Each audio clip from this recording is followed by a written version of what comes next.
겠습니다. 제목은 이것입니다. 큰 기쁨의 잔치의 소식입니다. 이 시간 함께 계신 자리에서 또 선창 그리고 대답 이것들을 하도록 하겠습니다.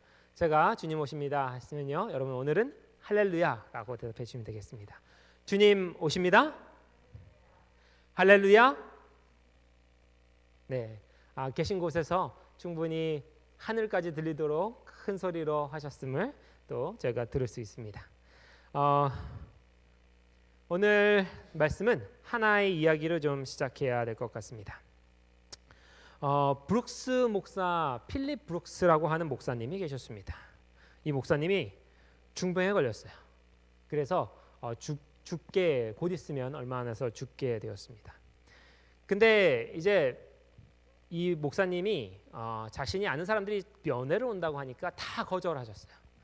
그런데 딱 한 명한테만 자신이 죽기 전에 면회를 허락했는데 그 사람의 이름이 바로 로버트 잉거솔이라고 하는 사람이었습니다.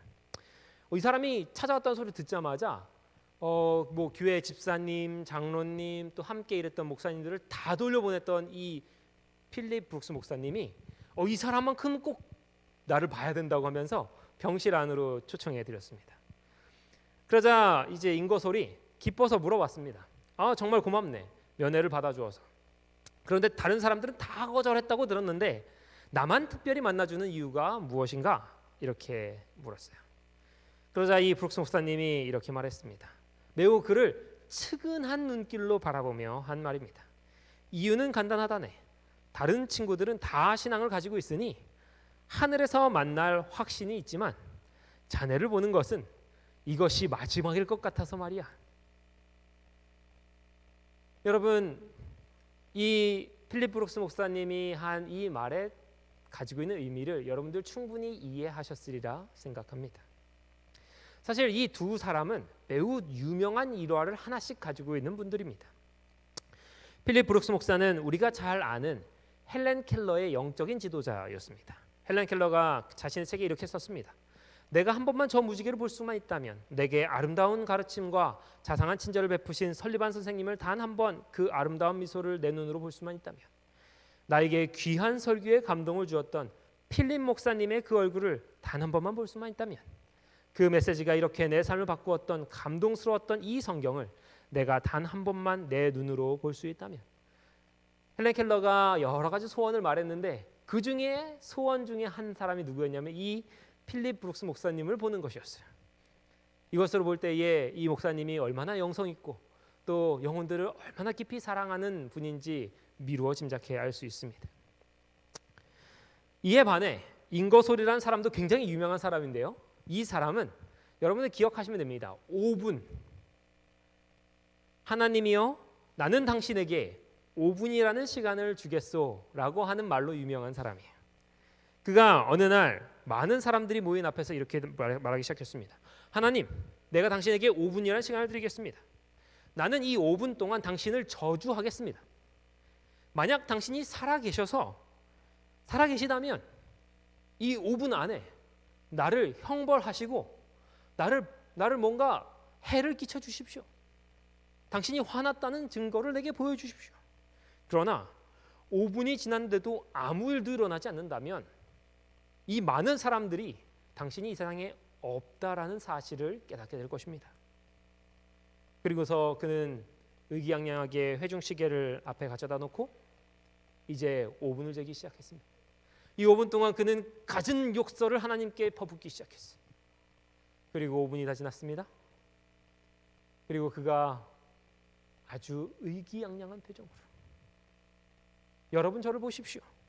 이만하면 하나님이 존재하지 않는다는 사실이 충분히 입증되지 않았습니까? 라고 하는 말을 했던 사람이 바로 이 로버트 잉거솔이라는 사람이었습니다. 여러분, 그런데 오늘 이 병원에서 만난 이 두 사람이, 특별히 이 브룩스 목사님의 태도가 참 기이한 것을 알 수 있습니다. 그가 사실 면회를 요청하는 사람들을 골라야 한다면 믿음이 있고 또 함께 신앙을 했던 사람들을 드리고 이렇게 하나님의 존재를 의심하고 하나님 당신은 없는 것이 확실하지 않습니까? 모욕하는 사람을 들이지 않아야 정상입니다. 왜냐하면 그 사람이 들어왔을 때에 하나님을 신실히 믿던 이 목사님이 연약하여지고 아파하고 고통당하는 것을 본다면 그 마음에 더욱 하나님이 없구나, 하나님을 사랑하고 하나님의 종이었던 이 사람도 병에 걸려 죽는 것을 보니 하나님도 능력이 고만고만하구나 라고 생각할 수 있기 때문에 오히려 이 인거솔은 극구 면회를 거절해야 했습니다. 그런데 이분은 반대셨어요. 하늘나라 가서 만날 사람들, 그 사람들을 만나느라 지금 이 땅에서 굳이 시간을 쓸 필요가 없다는 그러한 생각이셨던 것 같습니다. 그러나 저 하늘 가서 결단코 만나지 못할 행동을 지금 골라서 하고 있는 이 친구는 여기서 지금 만나지 못하면 저 하늘에서 볼 수 없을 것이 거의 확실해 보이기 때문에 이 친구는 만나야겠다. 필립 브룩스 목사님은 이 인거솔에게 매우 측은하고 불쌍한 마음으로 이 면회를 받아들이게 된 것입니다. 죽어가고 있는 자신을 면회 올 만큼 인거솔은 건강한 상태였을 것으로 우리가 예상할 수 있습니다. 상식적으로 측은한 눈길을 받아야 되는 사람은 이 브룩스 목사님이에요. 그런데 오늘 이 병실에서 측은한 눈길을 받고 있는 사람은 바로 이 인거솔이었습니다. 건강한데도 불구하고 말입니다. 왜 이러한 일이 일어났겠습니까? 그것은 오늘 요한계시록 19장에 나올 어린 양의 혼인잔치에 대한 소식 때문입니다. 브룩스 목사님은 오늘 우리가 살펴볼 요한계시록 19장을 믿었어요. 그는 곧 자신의 목숨이 끊어지겠지만 분명히 다시 눈을 뜨게 될 것이며 그때 자신이 보게 될 장면은 어린 양의 혼인잔치, 즉 큰 기쁨의 순간이라는 사실을 분명하게 믿고 있었습니다. 그렇기에 이 기쁨의 잔치에 참석하지 못할 것 같은 이 인거솔, 자신의 친구를 향해 측은한 마음을 가질 수 있었던 것입니다. 여러분은 어떠십니까? 여러분도 이 어린 양의 혼인잔치, 예수 그리스도의 재림 때에 맞게 될 저 하늘 본향으로의 여행 준비되셨습니까? 혹 이 기쁨의 소식 앞에서 여러분 스스로가 초라해지는 것을 느끼십니까? 혹 이 기쁨의 소식을 아직 마음에 확신하지 못하신 분 계십니까? 그런 분들에게 오늘 이 시간, 말씀의 시간을 통하여 분명하게 어린 양의 혼인잔치가 준비되고 있고 또 우리 모두를 초청하고 계시다는 사실을 깨닫게 되기를 간절히 바랍니다. 오늘 함께 성도님들 중 한 분도 빠짐없이 이 기쁨의 순간이 왔을 때 참여하게 될 수 있기를 기도합니다. 자, 이제 함께 계시록 19장 1절부터 읽어 나가도록 하겠습니다. 계시록 19장 1절에서 2절입니다. 제가 읽겠습니다. 이 일 후에 내가 들으니 하늘에 허다한 무리의 큰 음성 같은 것이 있어 가로되 할렐루야, 구원과 영광과 능력이 우리 하나님께 있도다. 그의 심판은 참되고 의로운지라 음행으로 땅을 더럽게 한 큰 음녀를 심판하사 자기 종들의 피를 그의 손에 갚으셨도다. 여러분, 오늘 이 시간 이 말씀을 시작하시면서 요한은 이제 처음으로 묘사하는 것이 무엇인고 하니 큰 무리, 허다한 무리의 어떠한 모습들을 묘사하면서 합니다. 이 무리는 어떤 무리들인가? 계시록 7장에는요 아무도 셀 수 없는 큰 무리라고 묘사된 무리입니다. 14장과 15장에는요 14만 4천, 셀 수 없는 무리, 짐승의 수를 이기고 벗어난 자들이 바로 오늘 여기서 말하는 이 허다한 무리와 동일한 그룹들입니다. 여러분, 이 묘사를 꼭 기억하셨으면 좋겠습니다. 이 묘사가 우리의 마음에 꼭 머물렀으면 좋겠습니다. 여러분, 이 교회는요 미국 최대 대형 교회, 텍사스 휴스턴에 있는 레이크우드 교회입니다. 한번 예배 드릴 때마다 10,000명씩 들어와서 앉을 수 있고요. 총 5부의 예배가 매 일요일마다 벌어지고 그래서 매주 추석생이 5만 명씩이나 되는 교회입니다. 여기는요 사랑의 교회입니다. 아주 넓고 사람들이 가득가득 차 있죠. 여러분, 혹시 여러분께서 다른 이유로라도 다른 교회 가보신 적이 있으십니까? 저는 신학교 시절에 이제 다른 교회들이 어떻게 되는지 뭐 수업이 있었어요. 수업의 일환으로 견학을 갔다 와야 되는 수업이 있었습니다. 그래서 제가 갔다 왔던 교회는 저기 온누리교회, 그리고 지구촌교회, 그리고 삼일교회 이렇게 세 군데를 갔다 왔어요. 온누리교회랑 지구촌교회는 수요일 집회 때 갔다 왔던 것 같아요. 갔는데 뭐 여기보다 뭐 한 저희 교회 본당보다 한 3-4배 넓은 곳인데 그게 부예배실입니다. 부예배실이 거기에 꽉 찼어요. 그것도 젊은 사람들로 이 찬양 집회였던 걸로 기억하는데요. 뭐 뜨거워가 이렇게 막 찬양하고 뭐 아주 정신없이 막 들고 뛰고 난리를 치고 하는 그런 예배였습니다. 삼일교회도 마찬가지였고요. 안식일날 참석했던 것 같은데 그때 그 체육관을 빌려서 하는데 그 체육관이 가득 차고 막 서서 예배드리고 막 뒤에서 막 그렇습니다. 여러분 지금 개신교회가요. 소형교회와 중형교회를 나누는 기준을 몇 명으로 잡는지 혹시 아십니까? 여러분 우리 오남교회 대형교회입니까? 아니면 우리 오남교회 이렇게 어떻게 크기를 따지면 어떤 교회라고 생각하십니까? 소형교회입니까? 중형교회입니까? 대형교회입니까? 우리 교회 교단으로 따지면 좌석수가 이만큼 되고 또 이제 코로나 전에 저희 출석상이 거의 180명 막 이렇게 넘어갔었어요. 그 정도 하면 대형교회라고 우리가 생각할 수 있어요. 그러나 개신교회에서는요 1000명, 2000명부터 중형교회라고 칩니다. 그 아래는 다 소형교회예요. 그러니 지금 이 오남교회도 그런 것에 따지면 소형도 이런 소형이 없는 겁니다. 여러분 우리가 이러한 숫자로 따지면 참 때때로 마음이 이렇게 좀 뭐랄까요 만족스럽지 않을 때가 있습니다. 또 지금 여러분 이제 안식일날 우리 시험 보는 것 또 여러 가지 고시들 때문에 지금 서명 운동을 하고 있는 것 다 아시죠? 여러분 근데 이 서명 운동이 참 쉽지가 않습니다. 저희 교인들 다 모아도 그것이 정말로 큰 힘을 가지려면 정말 사람이 많아야 되는데 그게 참 어려운 상황이에요.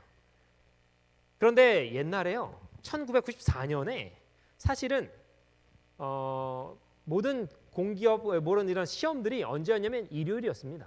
1994년만 해도 그랬어요. 그런데 이게 얼마 지나지 않아서 그때 바뀌었어요.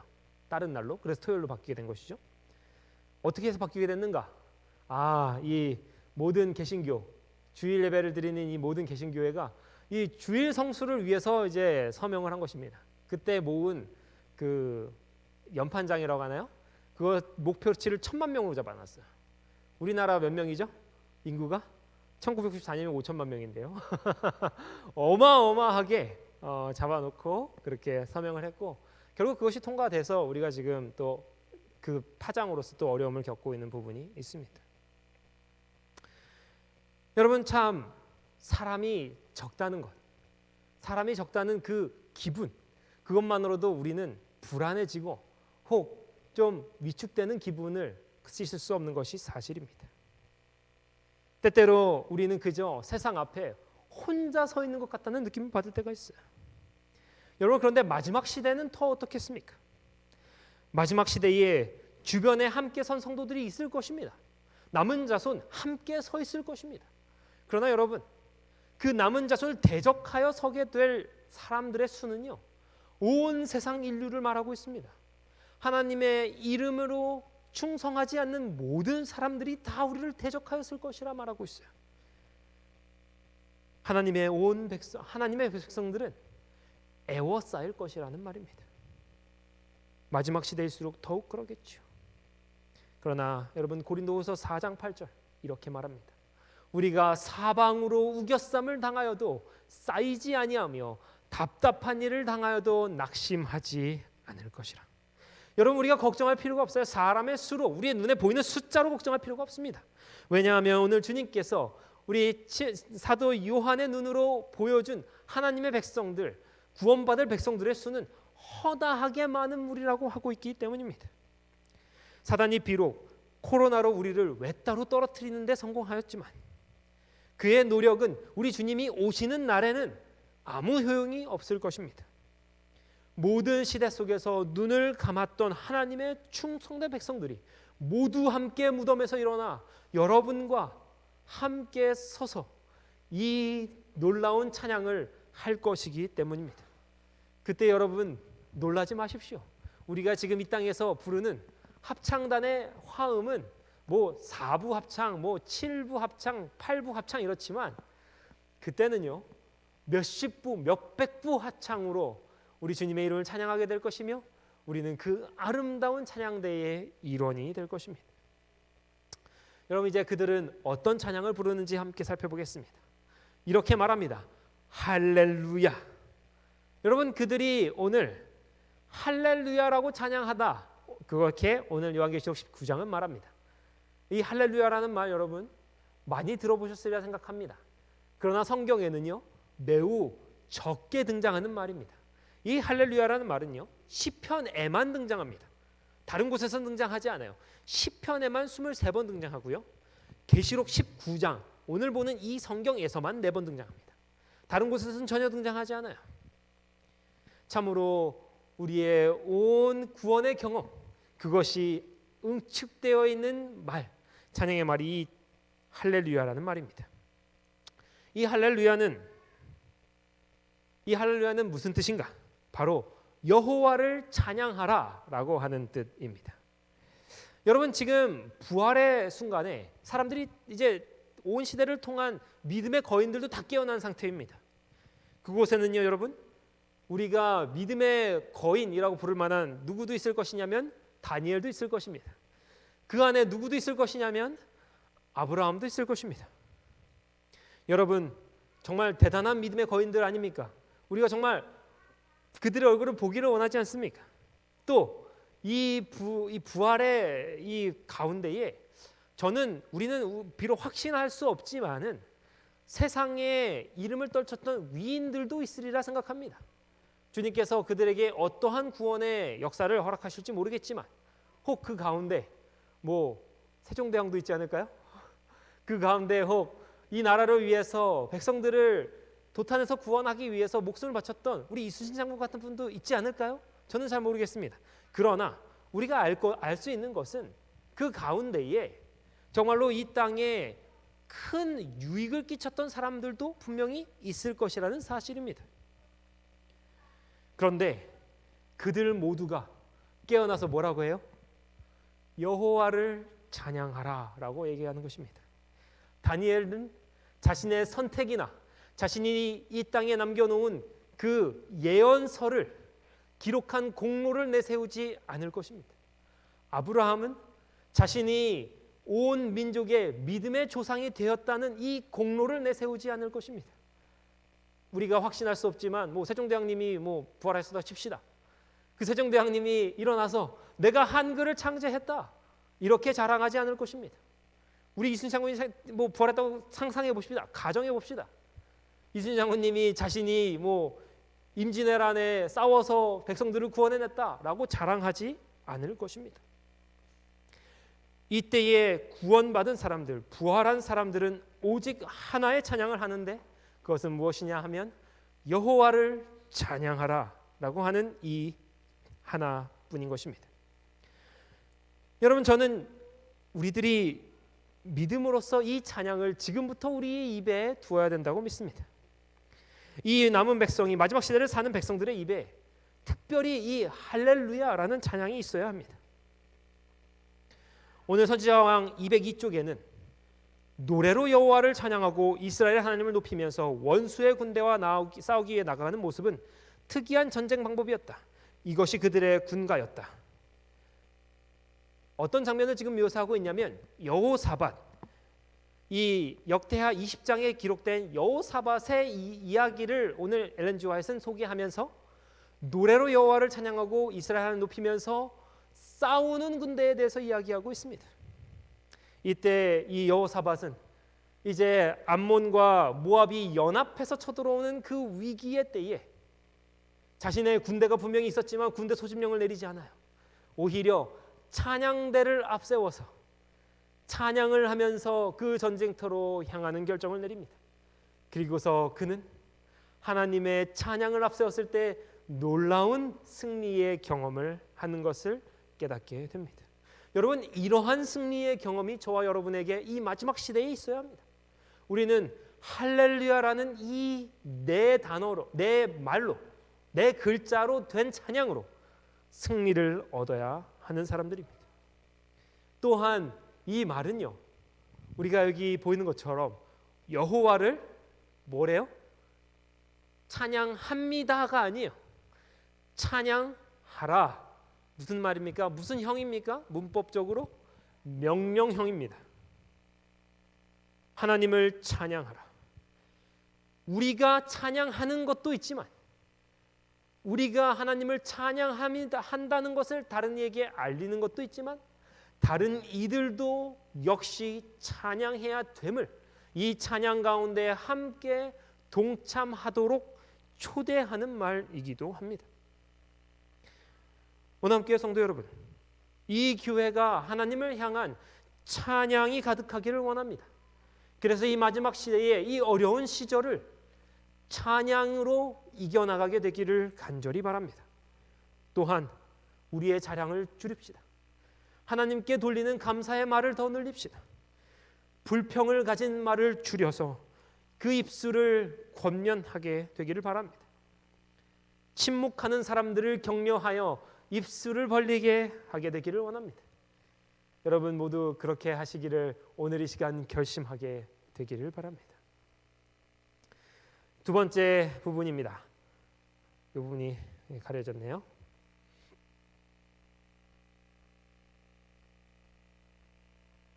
감사합니다.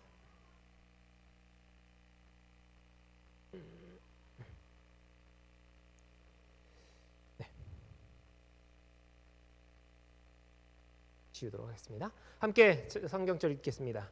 두 번째로 할렐루야 하니 그 연기가 세세토록 올라가더라. 또 24장로와 네 생물이 엎드려 보좌에 앉으신 하나님께 경배하여 가로되 아멘 할렐루야 하니 보좌에서 음성이 나서 가로되 하나님의 종들 곧 그를 경외하는 너희들아 물온대소하고 다 하나님께 찬송하라 하더라. 또 내가 들으니 허다한 무리의 음성과도 같고 많은 물소리도 같고 큰 뇌성도 같아서 가로되 할렐루야 주 우리 하나님 곧 전능하신 이가 통치하시도다. 우리가 즐거워하고 크게 기뻐하여 그에게 영광을 돌리세. 어린 양의 혼인기약이 이르렀고 그 아내가 예비하였으니 그에게 허락하사 빛나고 깨끗한 세마포를 입게 하셨은즉 이 세마포는 성도들의 옳은 행실이로다 하더라. 천사가 내게 말하기를 기록하라. 어린 양의 혼인잔치에 청함을 받은 자들은 복이 있도다 하고. 오늘 이 장면에 등장하는 이 결혼식의 장면들입니다. 사실 성경에서는 예수님의 재림을 혼인잔치로 묘사하는 곳이 곳곳에 등장합니다. 바로 우리 마태복음 19장, 마태복음 22장 그리고 마태복음 25장에 등장하는 이 혼인잔치의 예복과 또 열처녀의 비유에 관한 내용이죠. 여러분 이 혼인잔치에 참석한다는 것 우리에게 얼마나 큰 그러한 영광이 될지 모르겠습니다. 여러분 지금 이 시간 잠시 이스라엘 결혼 풍습에 대해서 알아보겠습니다. 첫 번째 이스라엘의 결혼 풍습은요. 남편 될 사람이 아내의 집으로 가서 이 여자의 집으로 가서 결혼 지참금을 지불해야 됩니다. 그리고 나서 부모님 보시는 앞에서 혼인 서약을 합니다. 이것을 바로 정혼이라고 합니다. 마리아와 요셉이 한 것이 바로 여기 단계였습니다. 그리고 나서 이제 남편이 자신의 집으로 돌아가 아내와 함께 살 신혼집을 준비하게 됩니다. 그리고 나서 이제 집의 모든 것들이 다 준비되고 나면 신랑이 여행을 떠납니다. 자신의 모든 들러리들과 모든 무리들을 이끌고 이제 신부의 집으로 아내를 맞이하러 가는 것입니다. 그가 도착하고 나서 이제 그곳에서 7일간의 혼인잔치가 벌어지게 됩니다. 바로 이 장면에서 누가 실패했습니까? 우리 열처녀 중에 5처녀가 이 오는 것을 기다리지 못하고 또 오는 것을 기다렸지만 기름이 부족하여 이 7일간의 잔치에 들어가지 못한 것을 합니다. 그리고 나서 어떻게 되는가? 혼인잔치가 다 끝나고 나서 이제 한 몸이 된 아내와 남편이 한 가정이 된 아내와 남편이 이제 남편이 미리 준비해 놓은 신혼집으로 가서 함께 한 가정을 이루어 살게 되는 것입니다. 여러분 지금 우리는 어디에 있습니까? 저는 분명히 확신하기로 4번과 5번, 그것도 5번이 거의 임박한 곳에서 살고 있다고 믿습니다. 여러분 이 혼인잔치가 정말 임박했어요. 이 혼인잔치가 이루어지면 열처녀의 비유에서처럼 준비되지 못한 사람은 들어갈 수 없게 될 것입니다. 그러나 모든 사람이 초청을 받았고 모든 사람이 그 잔치에 들어갈 수 있는 가능성이 있지만 너무나 많은 사람들이 세상 일에 분주한 나머지 이 초청을 간과하고 있다는 사실입니다. 관심이 없어요. 모든 사람들은 윤택한 이 땅에서의 삶에 관심이 있는 것처럼 보입니다. 내일 먹을 것을 걱정하면서 창고를 어떻게 하든 더 많이 채우기를 걱정하는 것 같습니다. 주님께서 우리들에게 주신 것은 오늘 우리가 깨끗하게 간직해야 될 세마포 이것만. 그 세마포는 내일을 위하여 저 멀리 놓여져 있는 것입니다. 여러분 우리 오남교회 성도들이죠. 이 혼인잔치에 준비되어서 한 명도 빠짐없이 모두 참석하게 되시기를 간절히 바랍니다. 이제 이 혼인잔치에 등장할 신랑의 모습이 여기 등장합니다. 백마를 타고 오신다고 하십니다. 예수님께서요. 그분의 이름을 이렇게 소개합니다. 충신과 진실이라. 그 이름은 하나님의 말씀이라. 또 그의 다리에 이름 쓴 것이 있는데 만왕의 왕이요 만주의 주라 하였더라. 여러분 이 장면을 우리가 살펴보면요, 정말로 우리 주님께서 이 땅에 오시는데 이 주님이 오시고 나서 온 세상이 멸망하는 장면, 온 악인들이 멸망하는 장면들이 바로 이 뒤에 이어집니다. 그래서 이 백마 탄 예수 그리스도가 도착하는 순간이 우리들에게는 신랑이 도착하는 시간이지만 이 땅에는 멸망의 순간이 되기도 합니다. 그분께서 이제 맹렬한 진노의 포도주 틀을 밟겠다. 그리고 그분의 입에서 나오는 검으로 모두를 치겠다라고 계속해서 기록하고 있는 것입니다. 그러나 여러분 이 장면을 보면서 우리 하나님께서, 우리 사랑 많은 예수님께서 어떻게 죄인들을 그렇게 심판하실 수가 있는가? 그분께서 이 혼인잔치에 모든 사람을 맞아들이시면 얼마나 좋겠는가? 그러면서 더 나아가서 이 시대에 주님께서 사랑이심으로 우리 악인들이 죽는 것을 바라지 않으시고 모든 악인들마저 구원하려 하신다. 그분의 사랑에는 끝이 없기에 우리가 걱정할 것이 없다라고 이야기하기도 합니다. 그러나 여러분 고린도전서 13장 4절은 이렇게 말합니다. 사랑은 오래 참고. 여러분 제가 진우를 이제 기르면서 제가 좀 마음에 굉장히 어려운 적이 한두 번 있었습니다. 지호는 그래도 말을 좀 잘 듣는 편이었는데 진우는 굉장히 말을 좀 안 듣는 편입니다. 땡깡도 많이 부리고요. 그 다음에 뭐랄까 악을 쓴다 그러나요? 네, 그러는 순간도 자주 있었습니다. 제가 이제 가끔가다 이제 참다가 못해서 엉덩이를 이렇게 몇 번 때려줘요. 그러고 나면 너무 양심이 찔립니다.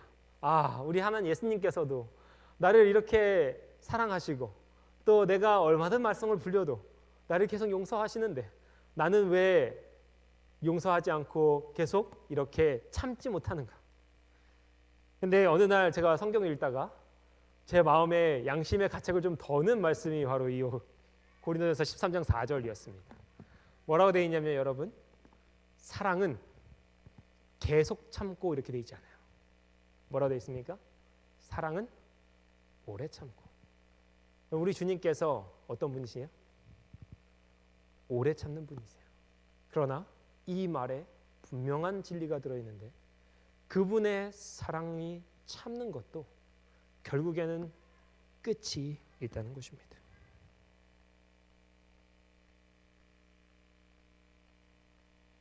그 부분을 오늘 계시록 19장 17절에서 21절, 이제 모든 악인들이 멸망하여 죽고 그 모든 시체가 온 사방 군대에 흩어져 있어서 새들이 그 모든 시체들로 배부를 것이라 라고 하는 심판의 메시지가 주어지는 것입니다.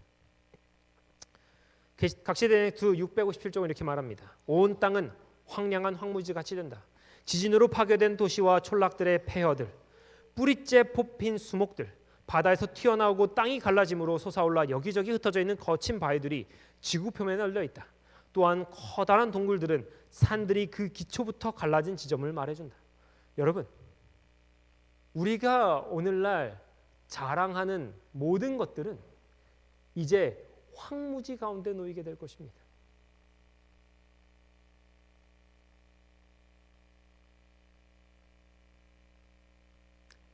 한 이야기를 좀 소개하려고 합니다.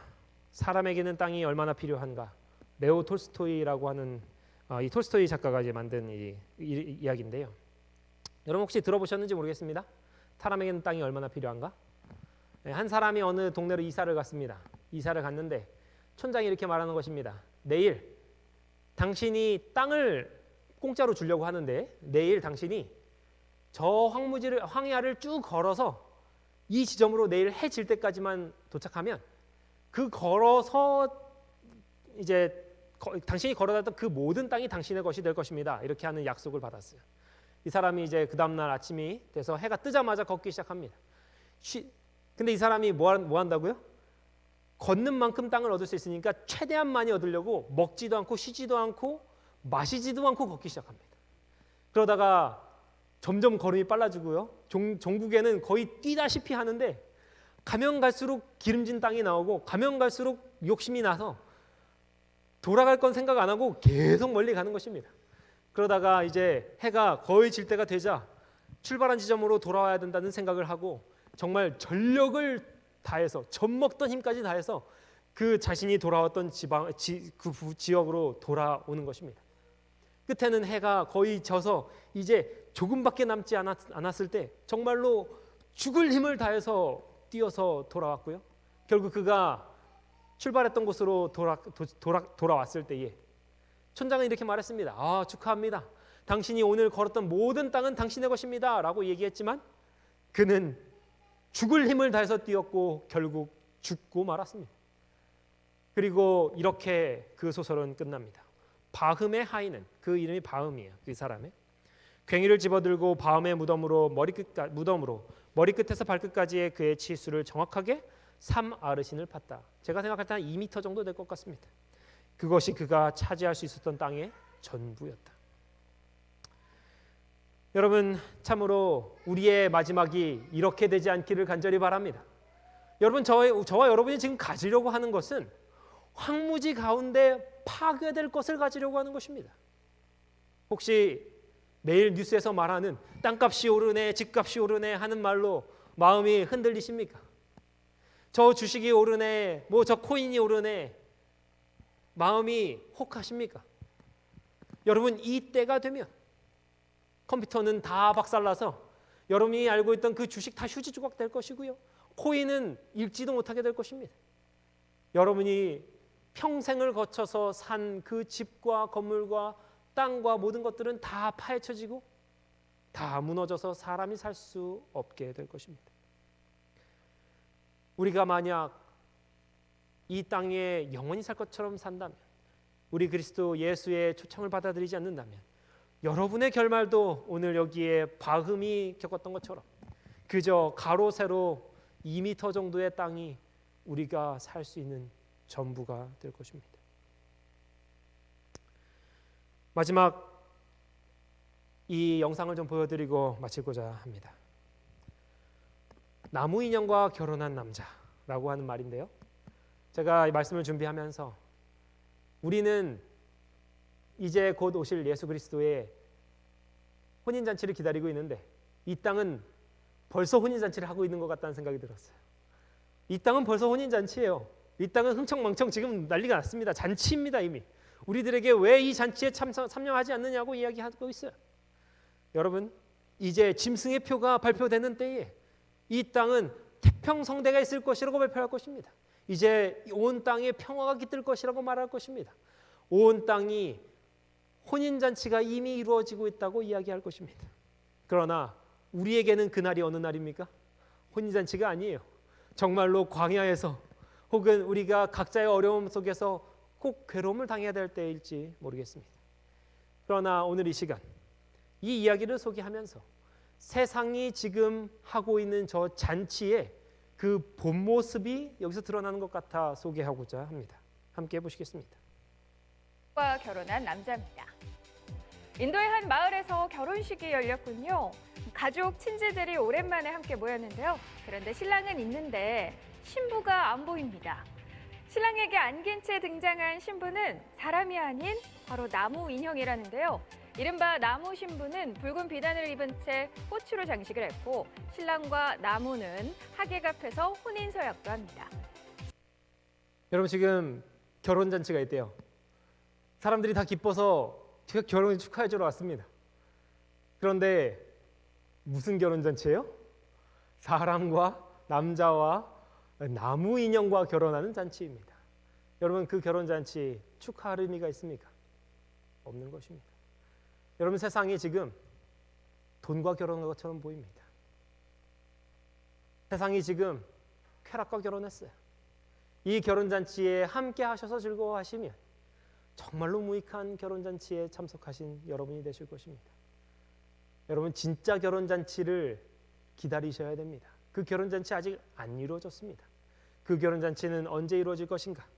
우리 어린 양이 이 땅에 분명하게 드러나실 때 그 결혼잔치가 벌어지게 될 것입니다. 여러분 모두를 그 결혼잔치에 초대합니다. 이 시간 우리 함께 주님 앞에 기도하면서 우리가 그 결혼잔치에 참석하게 될 수 있게 여러분 우리의 온 마음과 정성을 다하여 기도하게 되시기를 간절히 바랍니다. 또 이 결혼잔치를 아직 모르는 사람들 우리가 그들에게 이 결혼잔치의 기쁜 소식을 다 전달해서 그분들도 모두 다 함께하게 되기를 간절히 바랍니다. 이 시간 함께 우리 각자의 자리에서 기도하도록 하겠습니다. 우리 기도 제목이 세 가지가 있습니다. 첫 번째 기도 제목은요.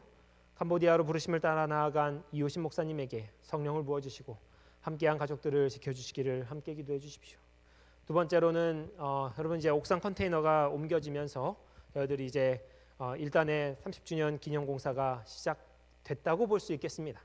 그것들이 잘 마무리될 수 있도록 주님께서 축복하여 주시기를 기도해 주십시오. 세 번째로 아프가니스탄 탈레반의 통치 아래 놓인 모든 그리스도인들의 생명과 그들의 신앙을 지켜주시기를 지금 이 시간 각자 계신 자리에서 음악이 마칠 때까지 기도해 주시기 바랍니다.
함께 기도하시겠습니다.